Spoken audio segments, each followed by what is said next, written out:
UDP kan Pynlong ya ka Jingjied ya ki Nongkitkam Thymmai kan thup ya presiden haba penbena ya kane menta ka lai phau tarik jeliau hajar phaulai hadin bawai ka Central Executive Committee u General Secretary ka UDP u Dr. Jamino Mautho ule thu ba ka election kanlong ha ka arpho khandai tarik naitung hajar phaulai batla thau ya ka nomination committee na ka benta ka ni Shakan ke General Council ke Pynlong haka nai tadi tau benai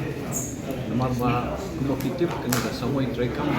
ke parti UDP jongi ke lakut sisa Jingjied iki Nongkitkam ke parti UDP hosnem aka jatuh benai ke samoi trekam ke ke maisnem ke nak tahu jong covid nak tahu jong assembly elections hamanya postpone kali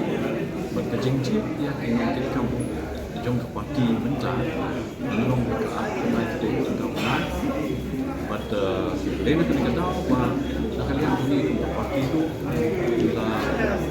lakukan itu dari dijentuh oleh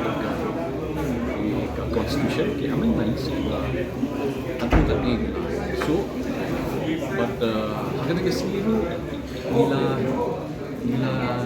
Jingjied ya kita akan buat kebantuan di nomination committee. Maklum ke julong akan parti UDP berjoni. Semua berjumpa sebagai general council, semua berjumpa sebagai election. Need to nominate the members. Jingjied begini di members, kebantuan di nomination committee. But kini members kebantuan di nomination committee dibantai berkepi. Ya Jingjied yang di office bearers, jom ke new body. Entah kena naik tarik ketentu iaitu district president baru ada celah Meghalaya ketentu iaitu secretary bagi district baru ada celah Meghalaya entah presiden bagi secretary jom youth wing presiden bagi secretary jom women's wing presiden bagi secretary jom ke farmers wing but kembali rangut ki active members jom ke parti kita ki rambut ki members ki badan akan ka nomination committee ikan tu yo president jo parti long ex officio general secretary jo parti long ex officio